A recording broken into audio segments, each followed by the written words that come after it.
السلام عليكم ورجعنا لكم بفيديو جديد، والنهارده هنرتب افضل 10 افلام في سنه 2025. وعارف الناس اللي هتكتب لي في كومنتات 2026 قربت تخلص يا عم، انت ايه اللي فكرك اصلا بينا؟ اقول لك ان الفيديو اتاخر علشان كان في افلام كتير لسه ما توفرتش عندنا، زي مارت سوبريم وسيكريت ايجنت وصوت هند رجب وجاستن اكسيدنت وهامنت. فهل الافلام دي هيكون ليها مكان معانا في القايمه ولا لا؟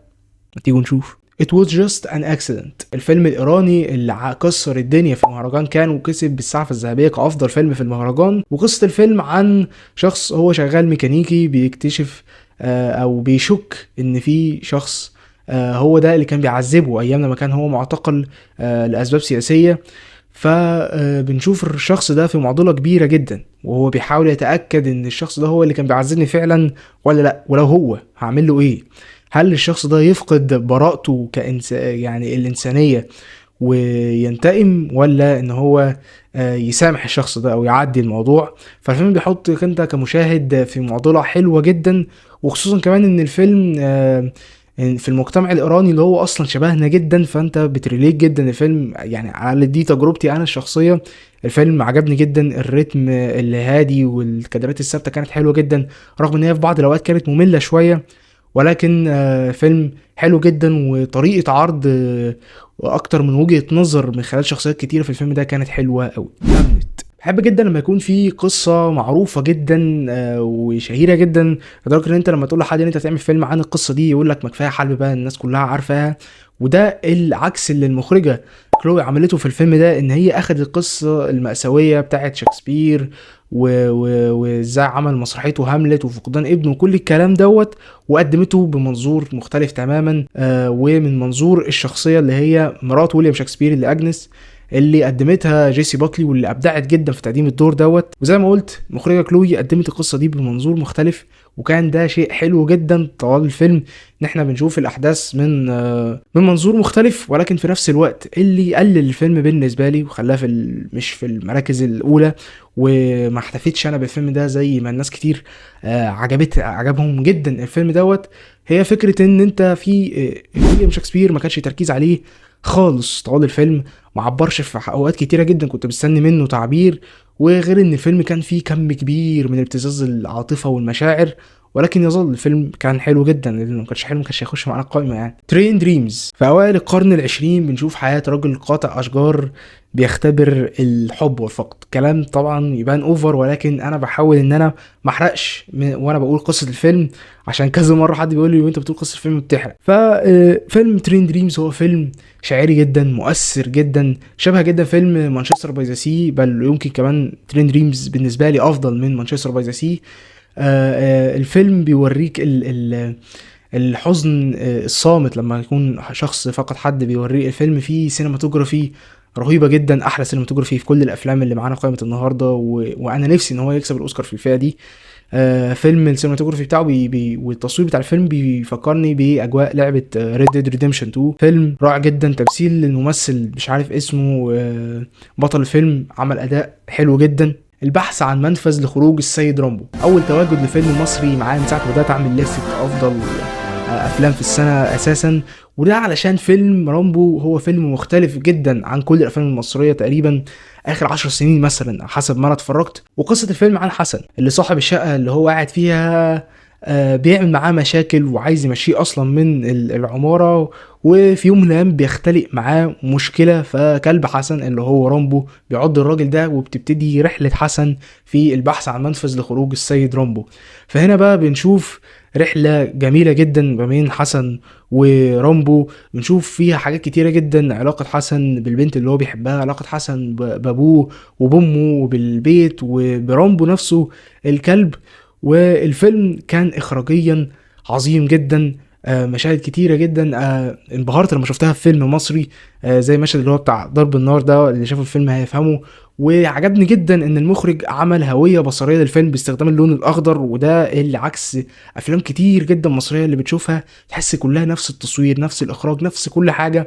عشان كده فيلم رامبو هو فيلم مختلف، استخدام الاغاني كمان كان فيه خرافي. One Battle After Another، ملحمة قدمها لنا المخرج العبقري بول توماس أندرسون، من بطولة ليوناردو دي كابريو وبنيسيو دول تورو وشون بين وتشيس انفينيتي، اللي كلهم قدموا أداءات خرافية.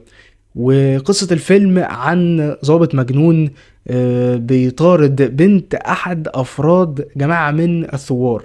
مش مهم تعرف مين الثوار دول، مش مهم تعرف ماضيهم، مش مهم تعرف ال الفكره اللي هم بيناضلوا عنها، على الرغم ان هي اتشرحت في الفيلم ده ولكن مش بتفاصيل كبيره قوي يعني. ولكن المهم ان انت تستمتع بالرحله دي، تستمتع بالاكشن وبتستمتع بالكوميديا وتمثيل دي كابريو وبريسيو دول تورو وشون بين، الثلاثه اللي كانوا جامدين فشخ طول الفيلم. حتى البنت الصغيره تشيس انفنتيني كانت جامده جدا. الفيلم طول الفيلم مفيش دقيقه ملل واحده، حتى لو الفيلم فنيا مش اقوى حاجه، ولكن انا كنت قاعد في السينما مبسوط جدا. ضحكت كتير جدا، تقريبا او اكتر فيلم ضحكت فيه في السينما.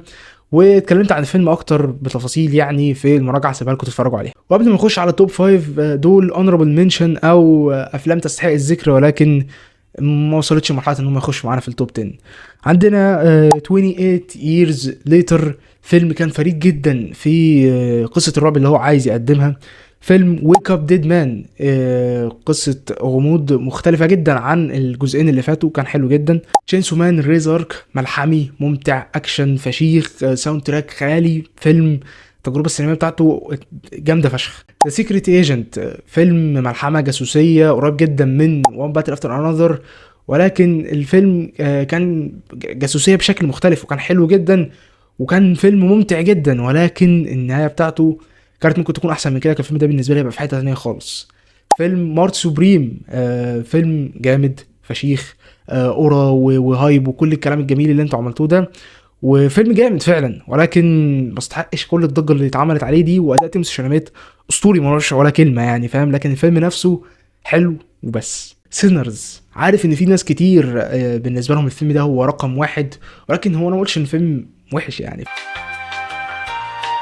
سينرز ومدياله 4. الفيلم ده اخد 3.5، والفيلم ده اوفر ريتد، والفيلم ده تعبان، والفيلم ده مش ما يستحقش خالص، فيلم هطل وما يستحقش خالص كل الدوشه اللي عملها. المهم قصة الفيلم سينرز عن 2 توأم بيرجعوا القرية اللي هم منها أصلا، وبيفتحوا بار، وبتبتدي الأحداث المجنونة بقى. قصة طبعا تبان سخيفة جدا، ولكن المهم ان في فامبايرز وبتاع. فطبعا الناس لما هتخش على الفيلم ده من قبل ما يعرفوا عنه حاجة هتقول لك فيلم موسيقي فامبايرز ودراما في نفس الوقت، وبيتكلم عن مشاكل السود في أمريكا في الوقت ده.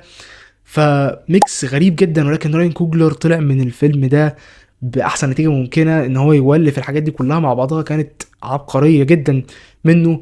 الفيلم طبعا من بطوله مايكل بي جوردن، اللي عمل اداء حلو، ولكن انا شفتش ان هو بصراحه يستحق ان هو يترشح لاوسكار، لان هو اساسا كان عامل دور توأم وانا ما كنتش بعرف افرق ما بينهم اساسا. لكن فيلم سينرز عموما، فيلم الميكس اللي حصل فيه ده كان جامد جدا. سينماتوجرافي رهيب، استخدام الموسيقى كان حلو جدا. فيلم هيعجبك جدا حتى لو انت بتحبش الافلام الموسيقيه، لان الموسيقى فيه ما كانتش مقحمه، كانت فعلا موجوده في مكانها الصح. وفيلم بصراحه عبقري. بوجونيا، فيلم المخرج الغريب المثير للجدل يورجوس لانثيموس، وده يعتبر التعاون الرابع ليه مع إيما ستون، واللي تقريبا ماضيين مع بعض عقد احتكار. إيما ستون بقى لها تقريبا اخر 4 افلام ما بتطلعش غير مع يورجوس لانثيموس. فبينضم لهم في الفيلم ده جيسي بليمونز، اللي هو كمان قدم اداء رائع جدا في الفيلم ده، وانا كنت شايف ان هو اتظلم جدا في عدم ترشيحه للاوسكار. وقصه الفيلم عن 2 مهووسين بنظريه المؤامره، وعندهم اعتقاد ان في رئيسه شركه ادويه كبيره هي كائن فضائي، فبيقرروا ان هم يخطفوها. فالفيلم كان حلو جدا على مستوى السرد، كان ممتاز جدا. الفيلم من اوله لاخره ممتع، والفيلم من اوله لاخره بيلخبطك، انت مش متاكد لسه من اي حاجه في الفيلم لحد اخر لحظه. الفيلم كان حلو جدا. اداء إيما ستون وجيسي بليمونز كان رائع، وكمان الواد التاني اللي كان معاهم ده كان اداؤه حلو. فيلم عموما قدم كل الافكار اللي عايز يقدمها دي باحلى طريقه ممكنه، وانا كنت قاعد مبسوط جدا وانا بتفرج عليه. صوت هند رجب، يعني مش قادر اقول اصلا ان ده فيلم من كتر واقعيه التقديم والتنفيذ، لدرجه ان هم حطوا الصوت الحقيقي للبنت هند وخلوا الممثلين يتفاعلوا معاها. وكمان دخول اصوات ومشاهد من الحدث نفسه في بعض الاوقات في الفيلم. فكل ده كان عبقري جدا فنيا من المخرجه كوثر بن هنيه.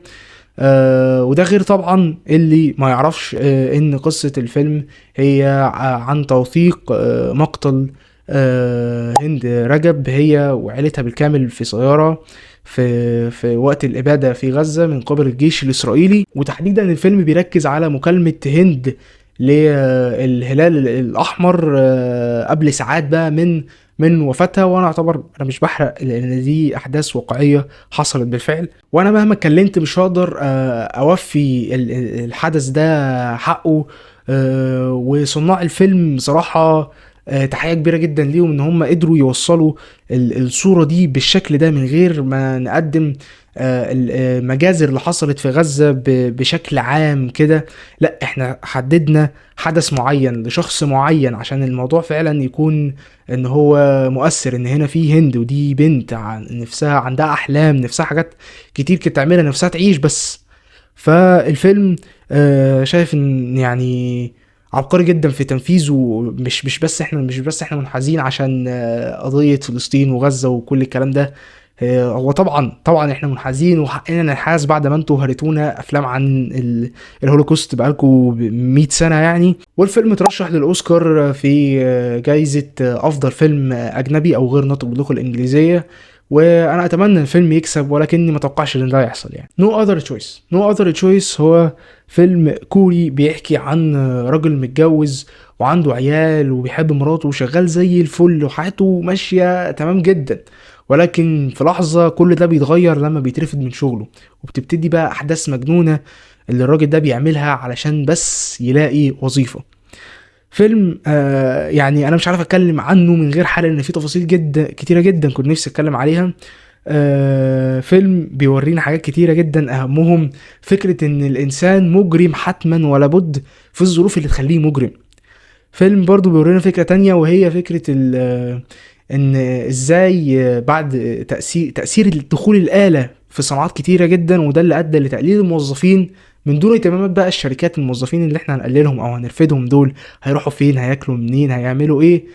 وده طبعا ادى لمشاكل كتيره جدا وجرائم كتيره جدا. فالفيلم بيوريك الافكار دي بطريقه سلسه جدا، بطريقه فيلم كان ممتع جدا. ما كانش فيلم بقى درامي محنك كده ممل، لا الفيلم كان فيه استخدام حلو جدا للاغاني والموسيقى، واخراجيا كان رهيب، تمثيل البطل كان حلو جدا، وفيلم عموما اتظلم جدا في الاوسكار السنه دي. واخيرا وافضل فيلم بالنسبه لي في 2025 هو فيلم سنتيمنتال فاليو. ليه؟ لان الفيلم ده اجتمع فيه حاجات كتير انا بحبها جدا، وهي فكرة العلاقات المعقدة، خصوصا العلاقات الأسرية، ودي حاجات أنا بحب أتفرج عليها جدا.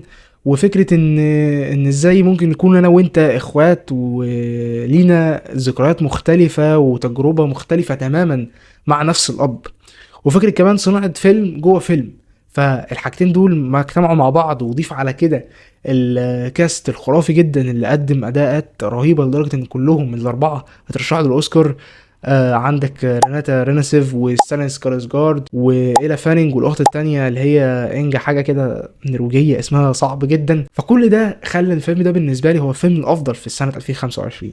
قصة الفيلم عن أب وهو مخرج أفلام كبير جدا، علاقته متوترة مع بناته، فبيقرر إنه بيرجع بفيلم جديد وبيطلب بنته اللي هي أصلا ممثلة إن هي تمثل معاه في الفيلم ده وتكون بطلة الفيلم. ولما هي بترفض هو بيقرر إن هو يجيب نجمة تانية هوليودية اللي هي إيلا فانينج، وبتبتدي بقى انفجار بالمشاعر من كل شخصيات الفيلم. بنشوف البنتين دول تجربتهم مختلفة جدا مع ابوهم. بنشوف الممثلة اللي هي إيلا فانينج دي وهي بتحاول بأقصى ما عندها ان هي ترضي المخرج دوت، على الرغم ان هي الفيلم المفروض نرويجي وهي ما بتتكلمش اصلا نرويجي. حاجات كتيرة جدا، تفاصيل كتيرة جدا. فيلم كان فيه دراما قوية جدا من غير ما يكون فيلم ممل وبيمطط. والفيلم ادانا كل المعلومات اللي انا محتاج اعرفها عن الشخصيات كلها في الوقت المناسب. فالفيلم بالنسبة لي كان متماسك جدا واستمتعت بيه جدا. وبس كده، شاركوني في الكومنتات افضل افلام بالنسبة لكم في 2025، وما تنسوش لايك وسبسكرايب، وسلام.